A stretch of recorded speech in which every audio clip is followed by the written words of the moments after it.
Good morning, good afternoon, whatever time of day it is that you are listening, folks. Thank you very, very much for listening. Today is the 29th of January, year of our Lord 2020-25. Welcome to yet another edition of the Coping Hour, hosted by Nicholas Hinkle, a.k.a. Motown Noah. Big show for you guys today. Nice little bonus episode. The can. Did one of these earlier this month. This time around the block, we got a brand new shiny guest. Dust the old cobwebs off of my Rolodex of guests that we have here. Now going up to number 3. Use the timestamps to your advantage today, folks. Just trying to think if there's anything that I want to jump into as like a quick, like, hey, I got you guys in the middle of the week. Is there anything that I'm doing? DeepSeek AI. Been into that. Checking it out. There's like a real-time thought process feature of it. Almost like it's very much like a thinking out loud program. It's interesting. I don't know. But checking that out. All right. Yeah. Guess I'm just not going to waste your time. Let's jump into today's show. Right before we started taping this episode, I had on League Pass. I started doing a free trial of League Pass on Amazon Prime. I got 7 days. I have to remember to cancel it in this upcoming week because otherwise I'm not paying for that. So I was watching a little bit of the Pistons versus the Magic, and I don't know. I gotta be honest with you. I don't know what the numbers would suggest with how Jalen Suggs is playing this year. But that is a guy who in 6 minutes had 3 fouls and I think had put up 6 shots and hadn't made one. And then it was time for us to come tape this show. And so I'm just wondering, like, what is his deal? And can we get a temperature check on Jalen Suggs? So here we go. I'm about to drop this on the coping hour, right? Everyone else, you can feel free to steal it. Just cite your sources, right? Jalen Suggs is the Joe Mazzulla of NBA players. Okay, talk to us about that. As in, he's crazy, right? His energy is off the charts, right? Some people might say he has tunnel vision. They might say basketball is his special interest, if you will, right? That's Jalen Suggs, but with defense, right? That's all it is. Is he's so locked in, it's too much. They said that back in the day, Lamar Odom used to drink coffee right before he would play a game, and he eventually had to stop because he said it was just messing up too much. It was too much, and then he would crash like mid second quarter, right? Jalen Suggs is like that, but au natural, right? That man is just it's too much. He's gonna have to figure out how to modulate that and lock in a little bit less. I, I never thought I'd say that, but he's got to lock in less. so he's too locked in. That is the take. I don't know if we've ever talked about this before. I've said it a good amount of times on the show. I think that all of this stems from the fact that he went to Gonzaga, and that's a horrible school. And every basketball player that's come out of Gonzaga, I'm trying to think of one that I like. I ended up coming around on Kelly Olynyk, but he also had a stock plummet after the whole purposely dislocating Kevin Love's shoulder WWE move in the 2015 playoffs. I hate Gonzaga. Do you have any of those biases? Any of those schools that you're like, if they come from that school, I don't fuck with them? I mean, the number one is obviously Duke. I mean, just off the table. Anyone who ever went to Duke, right? And that's just stems from, hey, grew up in Chicago, Michael Jordan, North Carolina, right? So Oh, just right. naturally anti-Duke, right? It was just, hey, again, you're 5 years old. Jordan went to Carolina, so you just dream of going to North Carolina, and you inherit all those biases, right? So plus, I mean, Duke just generates unlikable players generally, right? We don't even need to list all of them. My thing about Gonzaga, which is interesting, is so I don't follow college basketball anymore, so I don't know where most of the current players went. Is Chet Holmgren a Yeah. Gonzaga guy? Yep. He went to I was Spokane gonna say because he grad. fits Yep. the profile. Yeah, yeah. Okay, so they all are a little bit on edge coming out of Gonzaga. The only player who I think isn't and doesn't fit this profile is Adam Morrison. He, He was lethargic, yeah. right? Like that's why he didn't make it in the league. I Uh-huh. mean, I think he also had diabetes, but I don't want to be super slanderous. Did But he? he just his energy levels were good. I thought he did. Maybe I'm making that up. I don't know. Somebody, can you have your producer fact check this? Yeah, we'll get that. We'll get that one checked out by the end of the episode. Yeah. Adam Perfect. Morrison, was he Yeah, diabetic? perfect. Yeah. No, I don't know. I think Yeah. to your point, I think he kind of predates in my head the bias because there was a point in Okay. time where Michigan State and Gonzaga would go back and forth every few years. Those were during the Adam Morrison years. But isn't he also an NBA champion? Is he? I swear he was on one of those Laker teams in the late 2000s. You're, I mean, your producer is going to do overtime on this episode. Yeah, we need you to look up. Was Adam Morrison an NBA champion? I don't know. To him, for me, he was a bust, right? And he bounced around the league a little bit, but he just never really had the juice, right? It was number two pick or something like that. I can't remember what draft he was in, but Adam this is what Morrison. people come to the pod for. Yeah, he was on the 2009-2010 Lakers team. He played 31 games that year. They won a Wow, chip, right? 2010 Lakers wow. won a chip because it was 08 I Celtics, think so. 9 and 10 Lakers would have been the. Yeah, and I mean to your point, yeah, he only played you drafted 2006, his last year was actually 2010, the year that he won a championship. So that worked out for them. I don't know. You talk about Duke Incredible. though, you know, producing a lot of unlikable players, which is true. I'm not going to push back on that at all. But Cooper Flagg seems like I don't know. He seems like kind of a Hmm. cool guy. I saw a clip the other day of at not his representative, but like the PR person for Duke. Cooper's in the media well, and he's done answering all the questions, and the PR person is like, all right, like he's done answering questions, but Cooper stops them. There's a student reporter sitting right next to him, and he's like, you can go ahead and ask your question, bro. I thought that was a really cool gesture and something that you may not see from this quintessential Duke number one guy, where they're like, he's not like a Leitner where he's just a fucking asshole. Even Zion wasn't that way. Zion's a really nice guy. So the Cooper Flagg thing, I think, is an interesting. Actually, I just said Zion. He's also a good example of how the Duke guy, the capital G Duke guy, isn't really the same as what it was 20, 30 years ago. Thoughts? Like a JJ Redick is another one, by the way, but thoughts. Oh, I mean, I think JJ fits the old mold, right? Right, Like, for I think sure. he actually goes back to like, yeah, the hateable Duke player. But no, you're right. I mean, once the one and done thing came in, and Mike Krzyzewski had to, adopt that with everybody else, the player profile changed, right? And there's just not really that connection to like, hey, this is a such and such player, right? Like, what is a Kentucky player? What is a Duke player, right? Like today it doesn't mean anything, but back in the day, you could be like, oh, this type of guy is a Rick Pitino guy, right? This guy is a Jim Boeheim guy, right? Like you could make those statements. You just can't anymore. The interesting thing with that Cooper Flag moment is I saw it on social media, but to me it felt very. It's just like we're digging for anything with these guys, right? They are also media trained. They've been doing this since they were Right. five, especially somebody like him who's been in the public spotlight. It's just like that's the juice, right? It's like that's what we're doing. Like there's in the again in the Last Dance, MJ is like signing something out of a Ferrari window for a kid, right, in the middle of traffic, and like that's the legend, right? That's the aura, and we're like Cooper Flag. Threw a question to one of the student reporters. Again, is he better than LeBron? Is he moving up the pyramid? He's just so likable, and it's just again, right? Like, what are we doing with the likable number one white guy, right? This is the great white hope coming to the NBA, and we're already starting with the narratives, just like, oh, he's different, bro. He's so thoughtful. Well, he kind of is though. I mean, he had 40 like 2 weeks ago. That was Cooper Flag had 40. Like he is kind of different. And you talk about guys being media trained. Just to again bring it back to Zion. Maybe this is just because I'm not thinking about it very hard. But when you think about this greater pantheon of like the up and coming guys in the NBA, Zion, I think, really was the flagship of how the media training would look moving forward. Like we hadn't seen a generation of players who had existed online and like knew how to manage their brands the way that Zion had been doing since like before he went to Duke. Do you get what I'm saying? Like he was so calculated. I guess Zion, not Zion. LeBron was kind of like he was sort of the Yeah, pioneer of that's this all I whole was gonna say thing. is But LeBron. Yeah, yeah, but it was pre-social media, right? And he didn't have as many things to manage, but he was already so polished again. And again, everybody was like effusive about it, but we've gone too far, right? It's the same conversation we've been having. Is everyone's the same? Everyone has the same personality, right? So we're mhm. digging into the like nitty-gritty details. We're Zapruder filming Cooper Flag media handoffs to find any ounce of personality in these guys.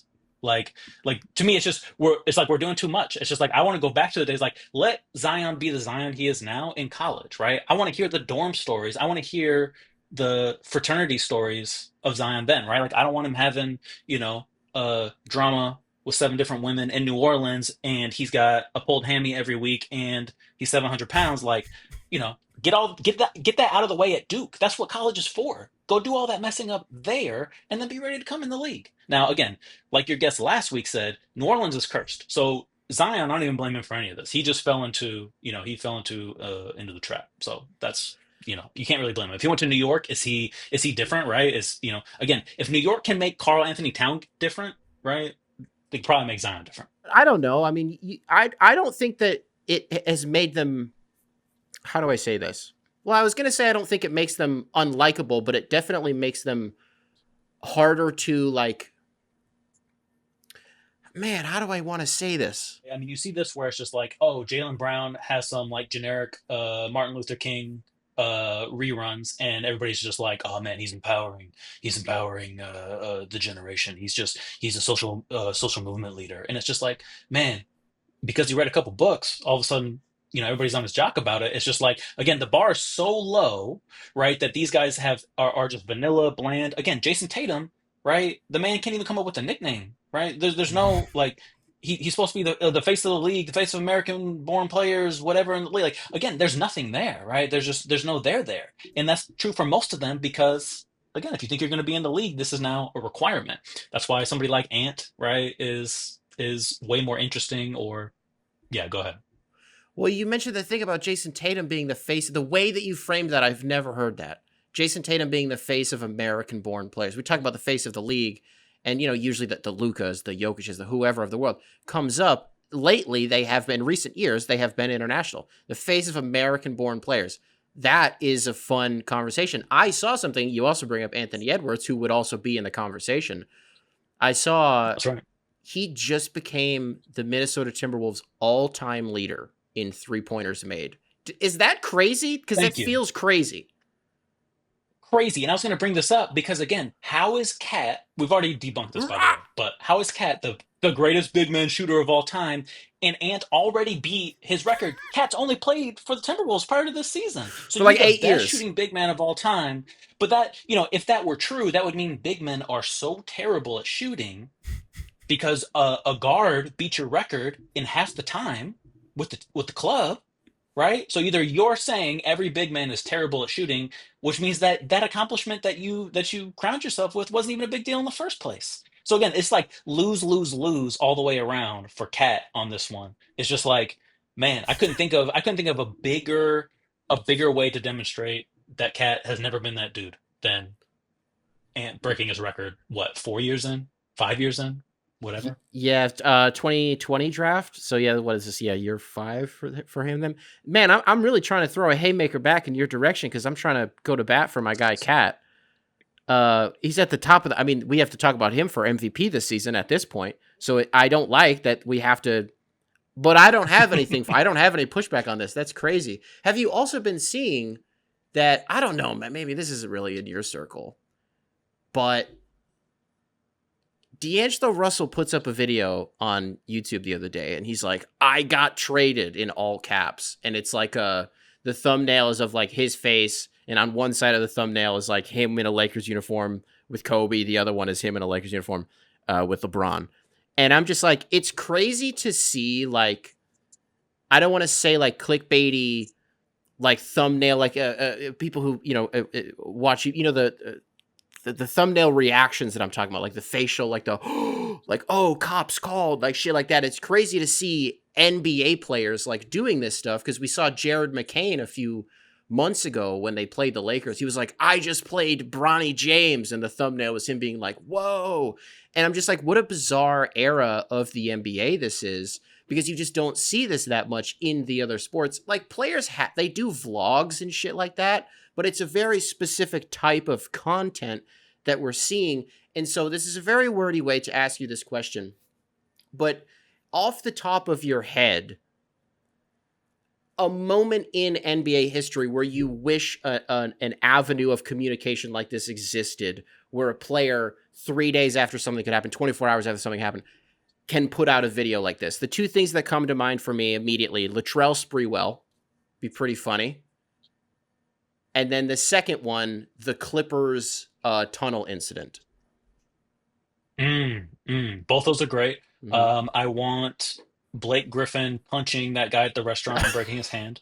I want Larry Bird and Dr. J fighting, right? Hmm. I want them to do YouTube content afterwards. Basically, all we're talking about is the violence, right? And that's all we want to see, right? I want to see Dennis Rodman after he kicked the cameraman in the groin, right? Hmm. I want to see reaction videos to that. See, that's the thing we need on YouTube now. Right now, it's just like, Gen Z drummer hears Metallica for the first time, right? It's Right, just right. like Gen Alpha hears Kendrick Lamar for the first time. It's like, what? What are you talking about? How are you just hearing this? It's like I want to go back and I want to show people again Rodman videos, just all kinds all the crazy stuff of yesteryear and have people react to that, right? React to these clips like they're new and in real time. Because I think we're losing recipes. We've lost a lot of that old stuff that I think maybe people like you and I take for granted that just like, hey, everybody knows about this one or that thing, and just like nobody does.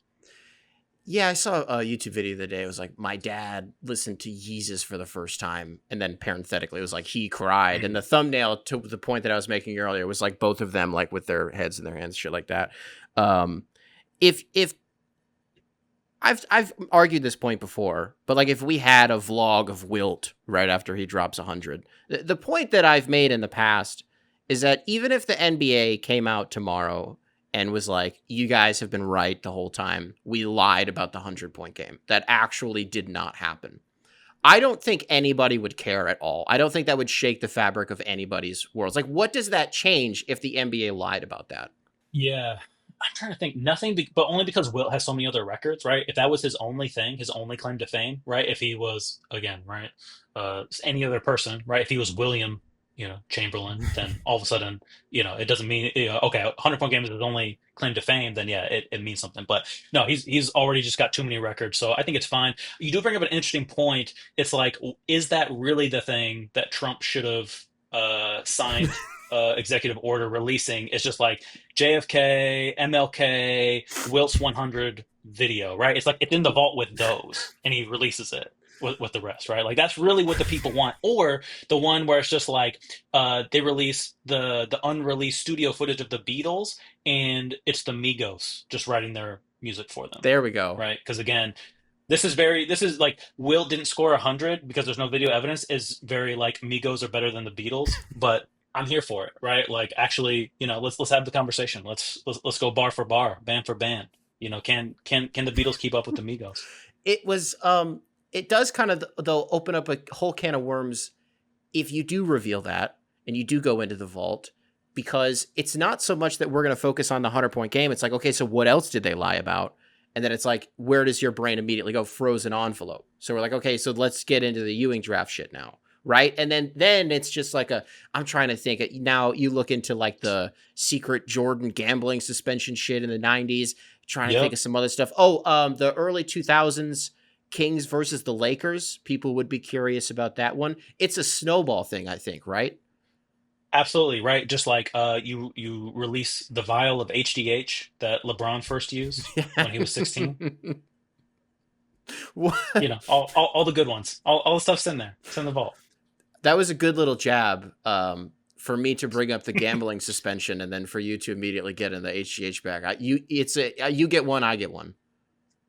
Look, let's balloon this out a little bit, right? Let's get a little philosophical with you, right? This is I would simply just say hashtag not my goat, except to me that is the I don't believe in like, oh, hey, it's everyone gets a trophy generation. Oh, everybody's soft these days. The only place where I believe that is people who say my goat or not my goat, because there's no qualifying goat.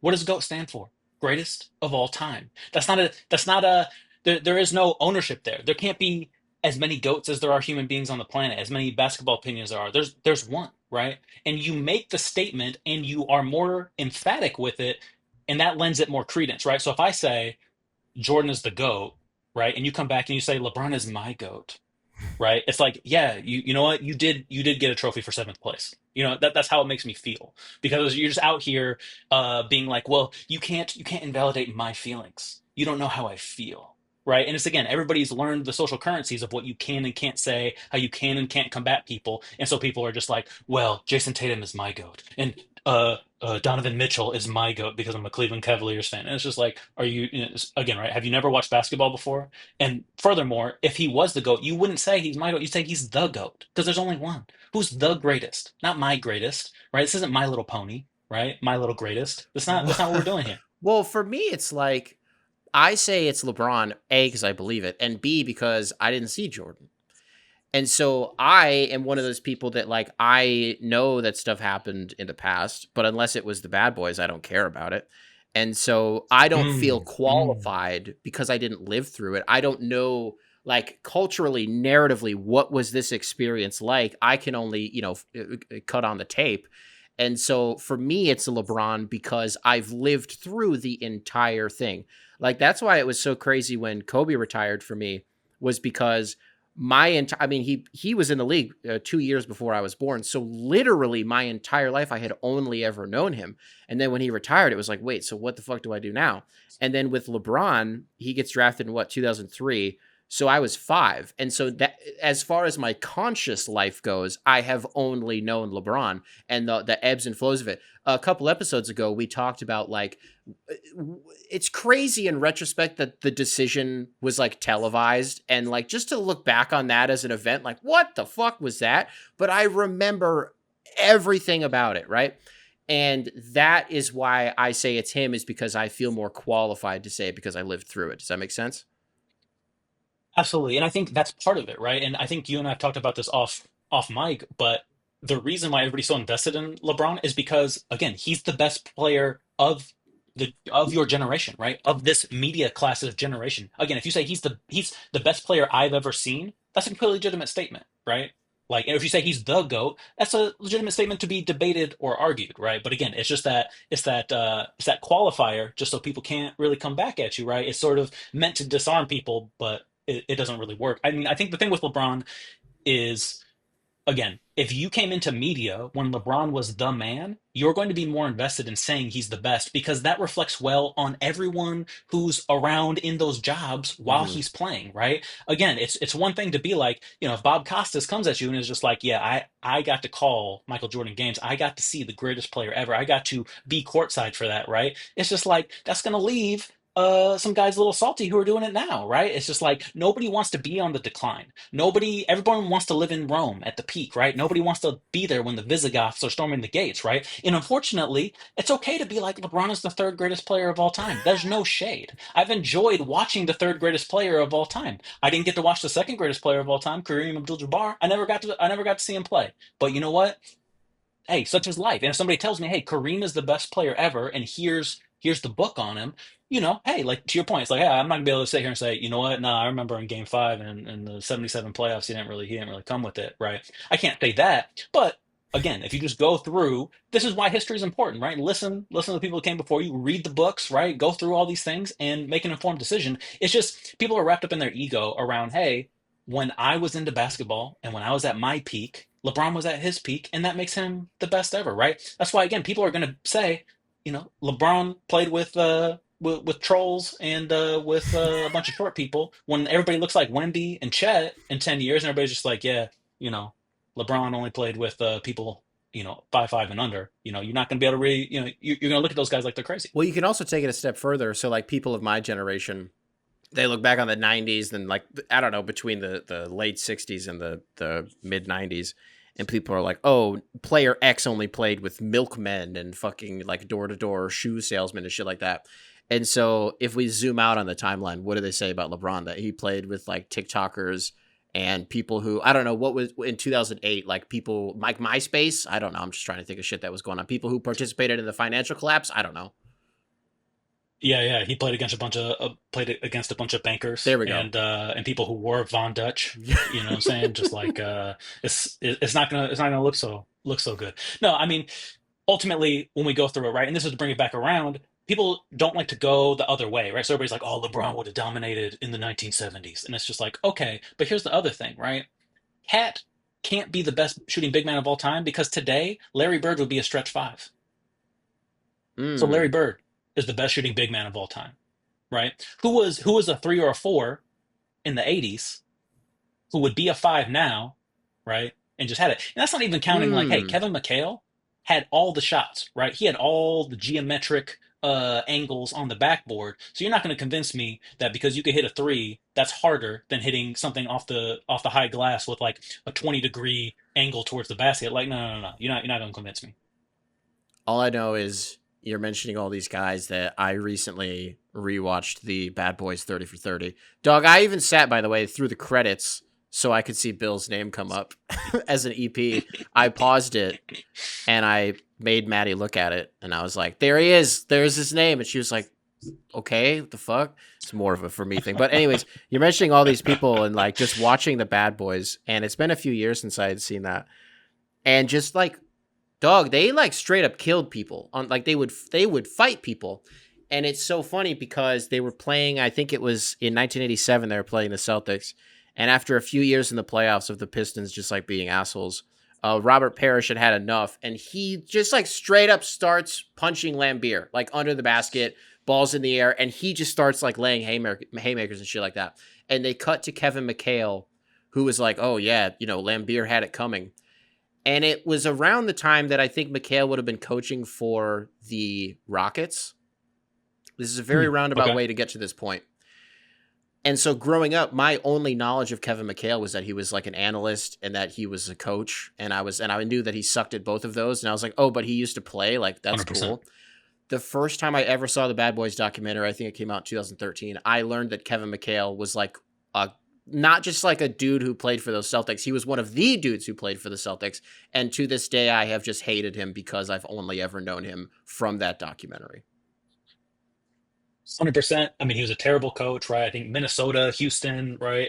Analysts couldn't really do it. Mm-hmm. But man, hell of a player, right? He's going to pump fake you out your shots every single day. There's not a big man in the NBA today that could have stayed with his pump fakes. Let's just keep it a buck, right? Like again, Wemby isn't staying in front of his pivot foot. Like it's not No. happening. No, but to that same point, can I give credit to a player, another Celtic actually, that I don't think I have ever done, and I will never do this again, but on the pump fake thing specifically, dog, how about Paul Pierce? How about Poopy Pants Paul Pierce? People forget sneaky a little Thank bit you. about Paul Pierce. I mean, look, Paul Pierce should be forgotten, right? As far as I'm concerned, he's one of the most overrated players of all time. Uh, Paul Pierce, throw him in the garbage, right? I don't respect him. Don't respect his game. Nothing about him, right? Him and Antoine Walker on those Boston teams when they Mm-hmm. were garbage all those years, right? And then hey, you trade for two Hall of Famers, and all of a sudden he's a Hall of Famer. Go figure. Go figure. Right. No respect for Paul Pierce. He was like one of the in the early 2000s. He was one of the more overweight than he should be all-stars, right? He was always slow, Yeah. always couldn't get up and down the court, right? All these things. And then that turned into when he was older in his career, oh, he's a savvy veteran. Oh, he doesn't need to, or he puts his body where it's supposed to. Well, it's like, nah, dog, he's the homeless man's Luka. Whoa. Say that one again. Say that one again. I like that. I just need to hear it again. You hear like so and so is the rich man's this, right? Or the poor man's that, right? He's the homeless man's Luka. As in, he averaged like what, 22, 4 and 3 or some shit like that, right? But for the early 2000s, that was getting buckets. That was money, Yeah. right? Again, overweight, kind of like plotting a little bit, could hit a fade away, could kind of get in the lane a little bit, but nowhere near as good as Luka, or even on not even on the same planet. But again, just there's some similarities there, right? He never reached his full potential.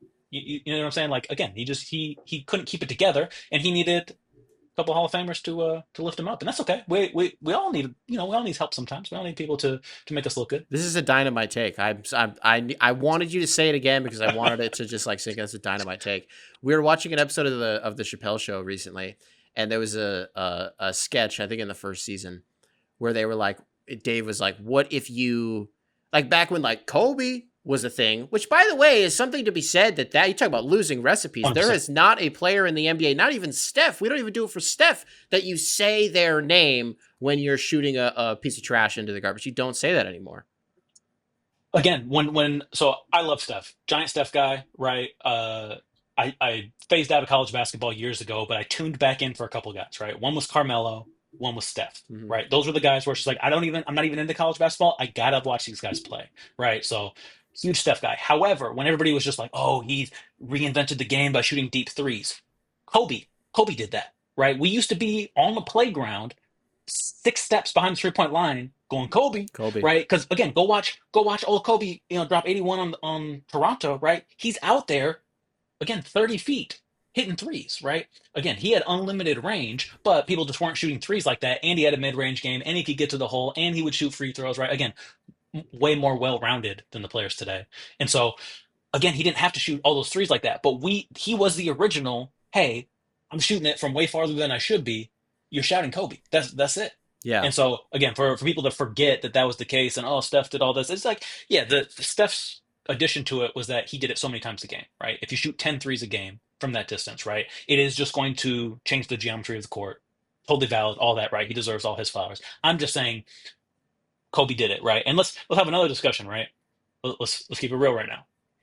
I will forever say that Steph is not a one of one because there was another guy hitting threes from the same distances at the same rate and has more big game shots. You know who that player is? Who's that? Damian Lillard. Oh my God. Let's Yeah. do it. I Let's do mean, it right now. I remember the shot against Oklahoma City where he Yep. okay, we all remember it.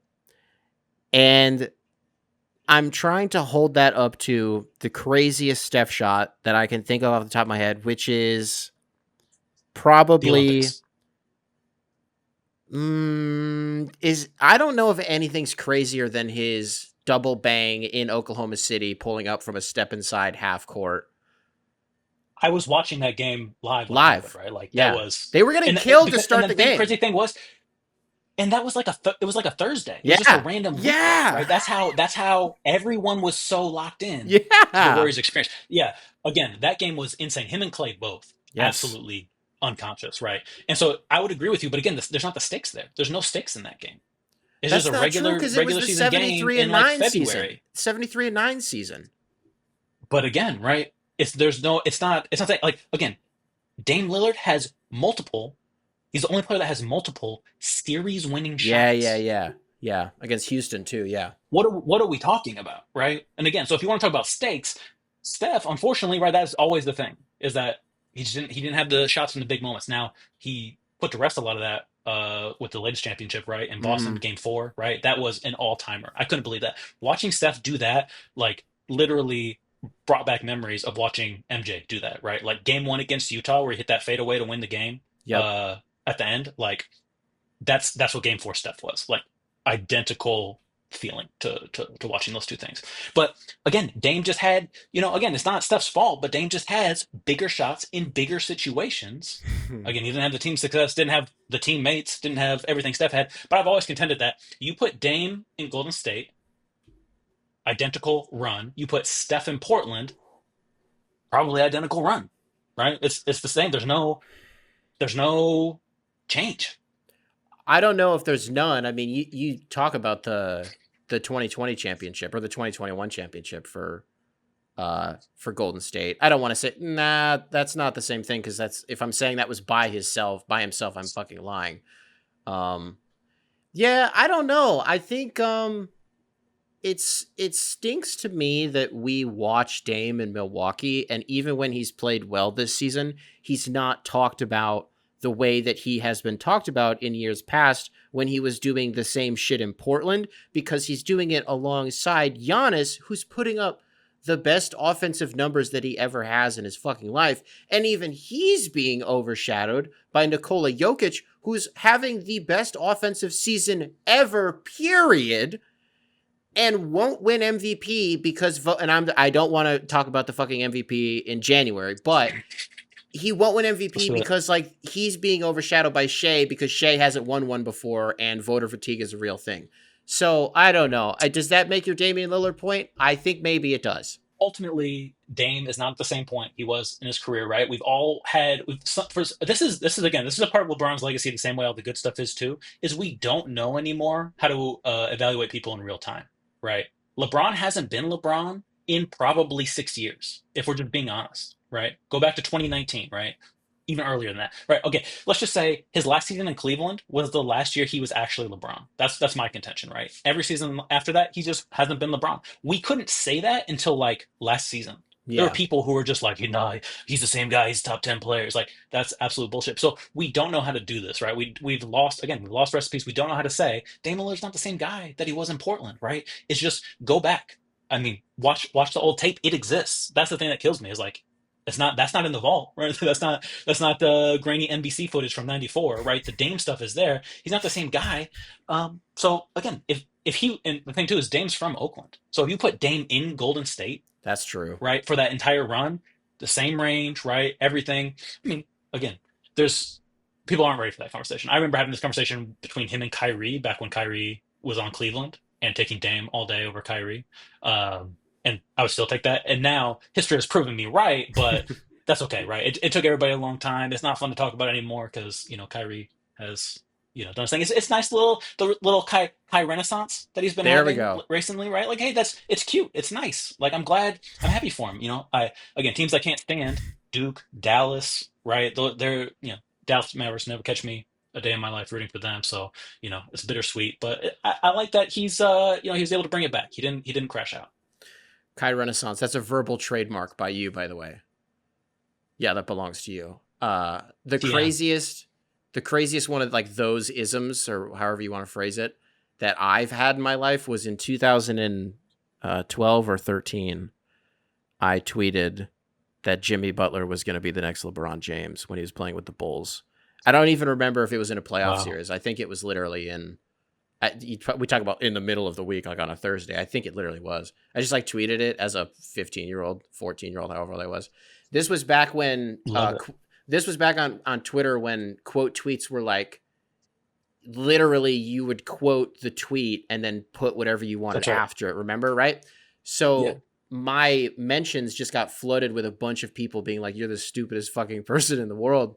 And I felt really bad about that take for so many years until Jimmy Butler kind of started to do one of these. For our audio only listeners, that's an up and up and up. That's an inclination. Not an inclination, but an incline. And then now I look back on it as a guy who I just hate more than anybody in the NBA. And I'm like, that's really too bad that I had that take. And that it ended up, of course, not being right, but kind of being a dynamite take to have the presence of mind to be like, hey, this Jimmy character might be pretty good. I guess I just didn't realize that he would be here's the take. He's the LeBron James of unprofessionalism. How's that? Ooh, ooh. I mean, he unfortunately he just has contenders, right? Like that's a very contested category. So I don't know if we can say he's Right the now? LeBron of that. Let's see. Well, I guess right now, but again, like is this even as bad as Kyrie during COVID? You mean when the federal government was in cahoots they were conspiring against Kyrie Irving? Is that what you're talking about? I that is what I'm talking about, right? Again, he's number one of again, right? He's my he's my goat for most disruptive NBA player in the last 10 years. Is it crazy? I don't know how I feel about this in retrospect. I think this is only hilarious looking back on it when Kyrie burned Sage at the TD Garden. That was only funny, right? Only funny. 100%. Okay. I mean, it's Yeah. there's just levels to this performative shit. You know what I'm saying? Like some guys just they want to wear crazy clothes, right? Kuzma out there wearing the giant sweatshirt or whatever, right? Uh all that shit, right? But Kyrie is like, nah, dog. Hold my beer, and he's gonna light sage on a basketball court again for the clout, right? Why else would you do that, right? Again, everybody wants to say that it's only the youngsters that are out here chasing clout, but nah, the old heads too, man. I mean, I guess he's not old. He got mad about that, right? Because somebody called him Unc, and he didn't like that because he's So 32 or some shit like that. So it's okay, Kyrie. We all age. We all get old. Just own it, my guy. You got some gray. You got some white going on. It's okay. We all get there. little salt and pepper. Yeah, he was on Kai Cenat's stream. I think it was for like I don't remember what holiday it was for. Maybe it was on like Christmas Eve or something like that. But yeah, Kyrie was on there. Kept everyone. That is honestly though, Kyrie was kind of onto something because anybody who's over the age of like 28 gets called Unc by anybody who's under like 22. So that is a phenomenon. I do think that it's a good thing that Kyrie Irving called that out. But it's been going on since the dawn of time. People have been doing that, right? It's just like if you're under 20, anybody who's over 25 is just like an old man. And then Yeah. as you get older, you're Yeah. just like, oh man, 25 wasn't so old. Oh hey, 30's not so old. Oh hey, 40's the new No. 30. Oh hey, 50-year-olds couldn't run for president today because you got to be 82 to run for president. Like, you know what I'm saying? Just like age changes, right? Your perception of time. So it's all good. It's just really weird to complain about it, right? NBA players just love to complain about shit that like would have been cool to complain about in like middle school. Like why you bothered that somebody called you unk or old head or whatever? Like that's what you got to worry about. It's just like if you have so much money that you don't have any other problems, it's just like that's what you care about. It's just I don't know, man. Yeah, in some way, it's almost like a term of endearment. Like, if you're paying, like respecting your elders, if it's sort of in the name of that. You mentioned, this is going to sound like it's a huge, like, off the road, but you mentioned presidents a second That's okay. ago, Let's go. and I've been thinking about this. So the inauguration was pretty boring. I thought it was like profoundly boring. The actual ceremony itself, and then I got to thinking while I was watching it. I was like, well, first of all, this is supposed to be boring. I don't think that this is supposed to be eventful. I think the best case scenario is that this stays boring and literally nothing happens. 100%. But then I was This trying used to only be on C-SPAN. This right, used to be a C-SPAN special. Nobody right, cared, right? Bring that back. Anyways, continue. I didn't mean to 100%. interrupt. Continue. Well, no, but I think you kind of just answered it. I'm trying to think of like one moment from an inauguration ever. And I don't know if there was one like, before it was even broadcast on the radio, like 150 years ago. I don't know if anything happened, back then, so to say. But can you think of one inauguration like moment? No, not really. And that's kind of how it should be. I mean, we've gotten has been an accelerating thing my entire lifetime, but the idea that everything should be newsworthy or that everything is news or that there's always important things happening, quote unquote. Again, I grew up before the internet was a thing. So there were just days where things didn't really happen, right? Again, I'm old enough to have read the newspaper to find out what the news was for that day. And sometimes there just really wasn't shit that was happening, right? They were scraping the bottom of the barrel just to get a paper out, right? And to be honest, we've just accelerated and exploded, right? Amplified every single thing in the world to the point where everything's got to be newsworthy. Every tweet's got to be have breaking in the headline, right? Right. And it's just like, again, it's accelerationism. Just everything has to. It's we're just all fighting for that same attention space, right? And so everything has to escalate. All the language online now has to be so bombastic and over the top and hyperbolic, right? Just to say the average thing. If you just want to say, hey, I think Shea is the MVP this year. You've actually got to say, despite the haters, right? Right. And despite what I'm hearing from the mainstream media, this guy has been underrated and is actually delivering the most important pivotal season since Kareem Abdul-Jabbar. He's the first player to tie his shoes at halftime since LeBron did it in 2017, right? You got to talk that way just to be like, I think he's dope. I think he's really good, and he's Right. on the best team in the league, right? It's like, again, so just to play into your point, right? Nothing happened, nothing should happen. A lot of times, nothing is happening, right? And that kind of sucks because if you're in the hashtag content biz, right? Sometimes there ain't stuff there. That's why you gotta read stuff. You gotta have greater range so that you can pull out of your ass once in a while. Just like let's just pull out something crazy. Ultimately, if you want to go back in time and say, hey, is there an inauguration moment that ever mattered? I would say that the answer is no. But could we say that things like the protest marches that happened a few years ago, right? The first Trump inauguration, right? The Trump photos, right? Where oh hey, it's the most attended one ever, right? And it's literally like tumbleweeds Yeah. rolling across the lawn, right? He wouldn't have had to do that 100 years ago. He wouldn't have had to do that 50 or 20 years ago, right? So even he feels the need to lie for clout. The second that the inauguration is over, he goes into his little office, and all of the people who went to jail for January 6th are out of jail. You don't have to be in jail anymore, except for one woman who was like, nah, I'm actually going to stay in jail, which I actually thought was kind of honorable. I was like, good for you. She's only serving like 60 days, so it didn't even count. But still, good for her. And so then my question became, I don't know enough about prisoners domestically and internationally to like ask this question to myself, but who are you pardoning if you're the president right now? Ooh, who am I Does the pardoning? Tiger King get a pardon? I never watched the doc. I only Oh, absorbed okay. it through all The the tweets about zeitgeist. it. So I don't know if he actually did some bad stuff. You know what I'm saying? So if I'm just like, oh yeah, set him free, it's like I don't know. Maybe he did some bad things to those tigers. You know what I'm saying? I'm pro tiger, right? If we're talking Tiger v Tiger King, I'm Team Tiger all day. You know, again, man v beast. Give me the beast. He fed a man to the tigers, allegedly. Okay. So I'm freeing the tigers, Oh, and okay. I'm freeing the tigers in the Tiger King's prison cell, Okay. and we're Well, gonna he's put it on YouTube for clout. okay. So if it's not him, who you want? Julian Assange? You want Edward Snowden? Who do you want? I don't think Stone's in prison, but Well, that's just true. pardoned so he But can come home, I guess is what so you're he can saying, come home. right? Right. Right. Right. But again, wouldn't he just get got, right?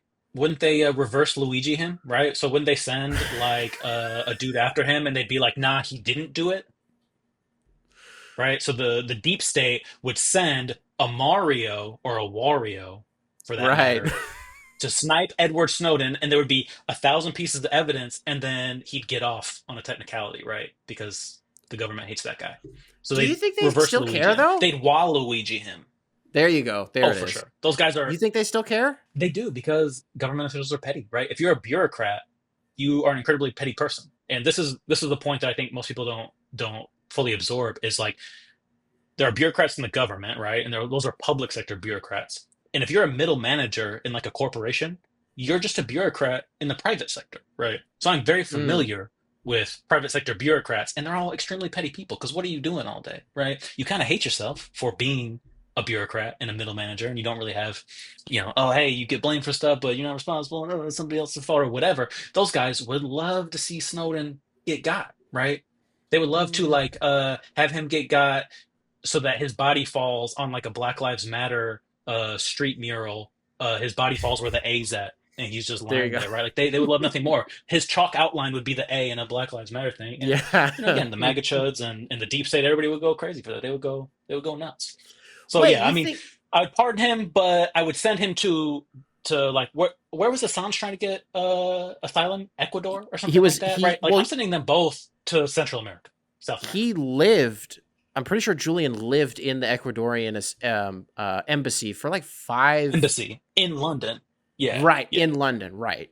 Um I don't know. I just wonder if the juice would still be worth the squeeze, especially for conservatives. I don't know if they're the ones that cuz ultimately I think what he did was a good thing, and it was like the neocons who were really mad at him. Like Obama was like furious when I guess it was under his watch, so he sort of had to be mad Well, about that's what I'm this. saying. It's just like it's bipartisan, right? They just have a long memory and they don't like to be embarrassed, right? And they wish they could keep doing the shit that they were doing with no scrutiny, right? And so again, I think he would get got almost immediately. So, we can free them both, send them to Central America, and they can just cool out, right? They can just chill.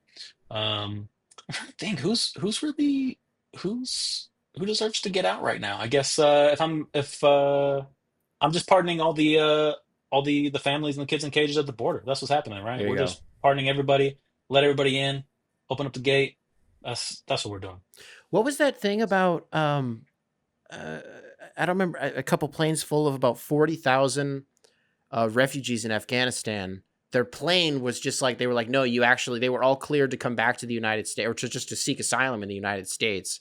And then they were like, no, you actually can't come anymore. And now all of those passengers are fearing that there will be retribution from the Taliban that they tried to leave. Have you seen that? Have you heard about that? What's going on there? 100%. And it's diabolical, man. That's like real life. Like the cruelest shit you can do is like, hey, the Taliban is after me because I was helping your people Right. and you're denying my plane, even after all the asylum stuff was granted, right? It's so hard to get asylum right now. So these are the people that already went through the whole process and got asylum. And he's sending them back, right? But it's the same thing with people coming north, again, from South America, Central America up to the border, right? It's like, hey, MS-13 is trying to kill me and my family. So Right. I'm doing everything I can to come across the border. And they're like, nah, dog, you can go hang out in Tijuana, right? And get trafficked. Oh no, you got to go back and live in the favela, in Mexico and have who knows what happened to you, right? It's wild, right? The people who have legitimate claim and cause, they should come in. But even people who don't, you know what I'm saying? Like, hey, America's not a small place. There's not, there's lots of lots of vast stretches of uninhabited areas, right? It's like we're not hurting for any of that. So bring them all in. But yeah, the Taliban Afghani situation is insane, literally insane. But it's just an escalated version of what it was a few years ago, it sounds like. It is, I guess, in the sense of like, hey, these people went through the whole process. In when we were leaving Afghanistan, that was just really sad because the people were like grabbing onto the plane, right, and onto the Yeah, wheels, and yeah, as the yeah. plane got up too Yeah. high, right, people were falling out. Like that's those are crazy visuals, right, to see. And this is like, you could say it's worse because it's slow motion, right? It's like, hey, they did everything right and they filled all the forms and they had hope they were coming over and all this stuff, and then at the last minute, stroke of a pen, it's like, hey, JK, LOL. I was reading something from Reuters this morning, and again, this is maybe something that you'll know a little bit more about how if a bunch of immigrants are actually going to get, if they're just leaving, because I saw a whole thing about how the border in a certain part of Texas is just like clogged right now. People just kind of just like, all right, we'll just go back. So either people leaving under their own volition or getting deported. It's actually going to be a huge hit on America's agriculture. 100%. And that's been the case, right, during other crackdowns and things like that. But this one, big time. I mean, because you've already seen people being taken off job sites, right? So houses being constructed, again, crops being processed, yeah, fruit being picked, all these things combined with the California fires. I mean, the food prices are going to go through the roof, right? It's like most of a lot of types of foods come from California. So fire combined with immigration crackdown is, I mean, again, it's just hilarious because Donald Trump is, oh, hey, I'm going to do tariffs. I'm going to do all these things like, hey, bro, it's going to raise prices. Hey, I'm going to deport everybody. Hey, it's going to raise prices. Hey, I'm going to pull out of the climate Paris agreement, this and that. It's just like literally every move is going to make it harder for 95% of people to keep on going. But again, right? Like his constituency is billionaires. It's Mark Zuckerberg. It's Elon. It's these guys. So they don't care, right? What do they care if everything is triple the price that it used to be? Again, Yeah. avian bird flu, right? Eggs. You can't find eggs and milk in a lot of places. Like this is it's wild. But this is the beginning of something, not the end. So it's going to be really interesting over the next, call it, year to 18 months when it's just like, oh hey, uh, we're going into a recession. Food prices are crazy. Inflation is nuts. You can't order anything. Oh, hey, yeah, you can. Yeah, you have Amazon and you have Prime Delivery, but nothing's on Amazon. Everything's going to Right. take 6 weeks to ship over because you can't get anything from China. Oh, where everything comes from? Yeah, yeah, that China. I saw this was a couple of months ago. I think this was right after he won the election. That there was a this is again something you're going to know a little bit more about. But China, uh, they put these huge taxes on rare minerals that we need in order to manufacture chips, and so now that market is super volatile, and we have no idea where that's going to go. But we're also fucked there. Yeah, it's a Looney Tunes bit, right? It's like we pulled out a gun and we were just like, "Hey, you can't get a hold of like the latest generation chips. We're gonna ban the export of these chips to your country." And then China pulled out two bigger guns and we're like, "We're not gonna let the rare earth minerals that you need to make the chips leave China, the number one country in the world at producing them." And so Right. then the U.S. is gonna try to bring out bigger guns, but they just can't, right? Because everything's made in China. A lot of the minerals and things are from China, and then they China has been making deals with all kinds of countries in the global south for natural resources and things like that. So they have these long-term agreements and deals for that stuff to come in, whereas we're just sort of like, again, right? We're just, hey, you're gonna deal with us because we're the hegemon, because we're the superpower. You're just going to do that. And so then at some point, it's like, hey, we got these contracts over here, and we're we're already shipping the stuff over to China, all the coal, the natural gas, the Right. oil, right? The timber from Brazil, all these places, it's already going over there. So at a certain point, we can try to bring out the bigger gun, but we just don't have it because also we don't make anything. So it's just like even if we could pull out the biggest gun, which is what we're going to try and do, it's like there's nothing we can do with it. I watched a video. You said a specific sequence of words that triggered this memory in my brain. You said Brazil and gun, and I was like, oh yeah, this video that I saw earlier. So it was a Brazilian death squad that's in Ukraine right now, and it was a guy who had a GoPro on his helmet.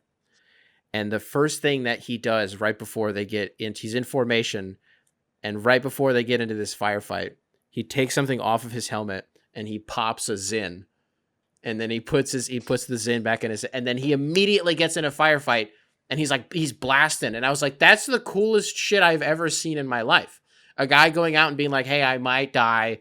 I need this nicotine real quick though. Um, Which also reminds It's me, incredible. we were talking about like prisoners of war and shit. Do you remember a couple years ago when suddenly everybody was an expert in geopolitical prisoner swaps? And suddenly everybody thought that the Merchant of Death was the biggest, baddest man that there was in the world. And that the fact that we were trading him in a 1-for-1 swap with Brittany Griner was incomprehensible. People knew about the Merchant of Death like they had his fucking baseball card. What's he up to these days? I haven't heard from the Merchant of Death in God knows how many years. What's he doing? I haven't heard from him. Yeah, he fell off. You know what I'm saying? Like he couldn't put up the stats like he used to. You know, The he United stopped States batting. won He the stopped trade. batting 300. Yeah, I mean, again, he was retired, right? Brittany Griner still balling in the league. You know, Yeah. It was USA just number one. it was USA. It was just annoying to look back on it because people were treating that prisoner swap like they treat combat sports whenever there's a fight that transcends the interests of that. Like when it goes outside of the MMA or boxing bubble, when there's a McGregor versus Mayweather, when there's a Paul versus Logan, and people are watching that don't normally, suddenly everybody's an expert and everybody has a scorecard and everybody's doing all this shit. It was the same way that when Brittany Griner gets traded for the Merchant of Death, everybody knew fucking everything about the Merchant of Death, and then since then, the guy has seemingly fallen off the face of the earth. And to your point, Brittany Griner, I don't think just still playing, but I believe also a parent at this point. I think with a surrogate child, I believe. Yeah, yeah. I don't know for sure. I'm not. I don't follow Brittany Griner on any social media accounts, so I'm not locked in like that. I don't really know, but I know the Merchant of Death ain't putting up double doubles. You know, He's maybe he handed his book off to the next generation in Russia, right? He's got a bunch of mini me's, right? A bunch of Bronny Jameses out Yeah. here, getting the work done. You know what I'm saying? But yeah, he's not heard of. Could the Merchant of Death have beaten DeMarcus Cousins in a one-on-one? Remember that one with Brittany Griner? That's a Remember that?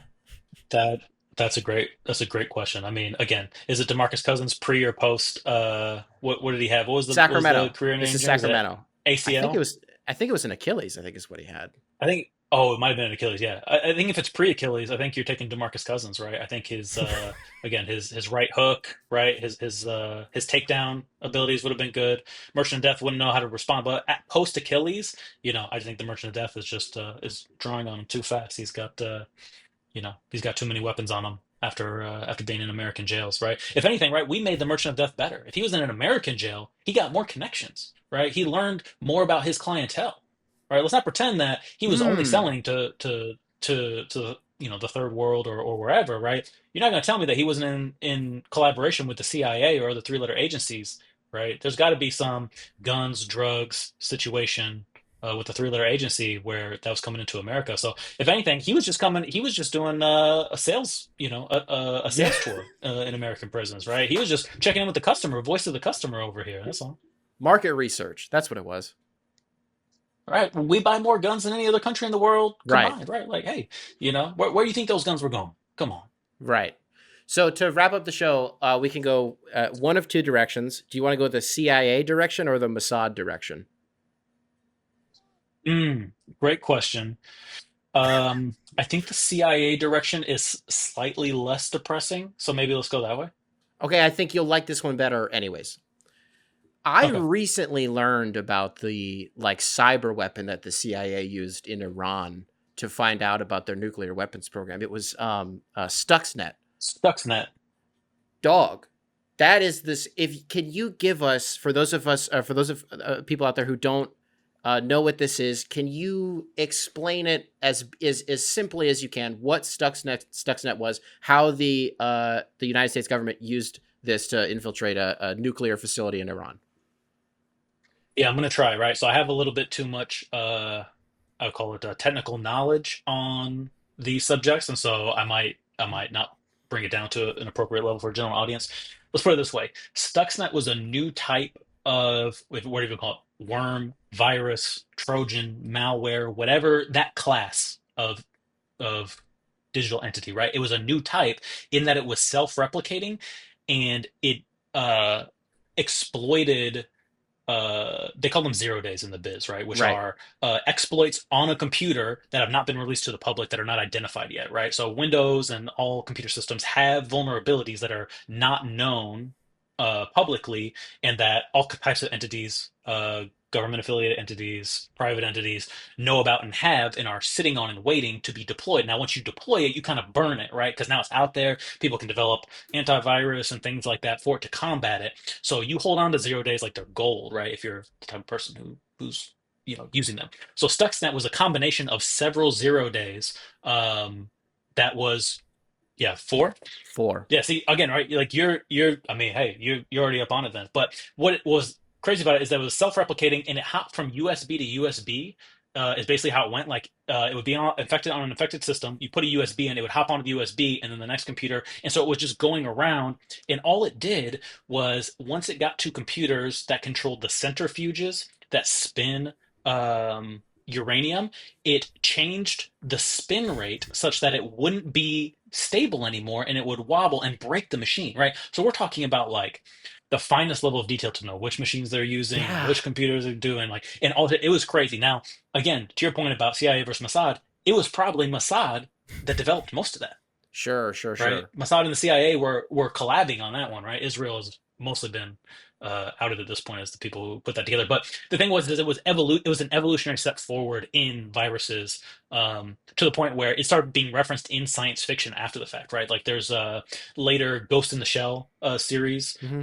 where they reference Stuxnet as one of the original viruses that then spawned other ones in the Ghost in the Shell universe. So it was really interesting to see how kind of like that fed back on itself, where it's just like, hey, science fiction, a self-replicating crazy worm, and then it goes back into science fiction and then comes back out. So Stuxnet was crazy back in the day. The interesting thing that I think about is just like what happened so that we don't hear about those anymore.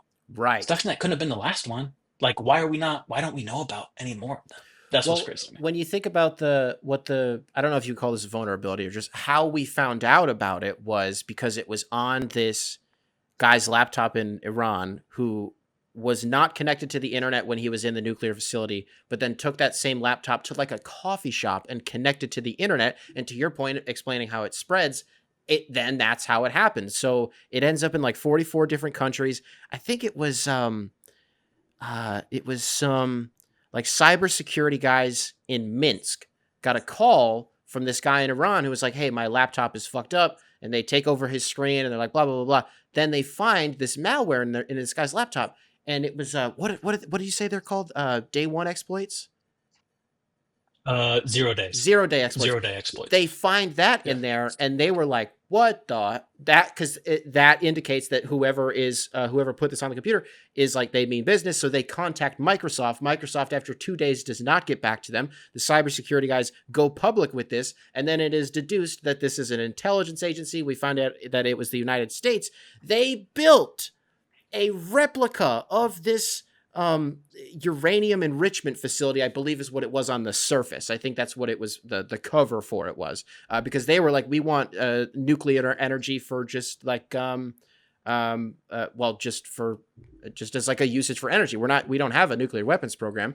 They rebuilt the facility in the middle of a forest in Tennessee to like try to get this as close, because to your point, to infect this system from thousands of miles away is crazy. And then it was a few years later that Israel was like, hey, we also committed a huge cyber attack on Iran, basically doing the exact same thing.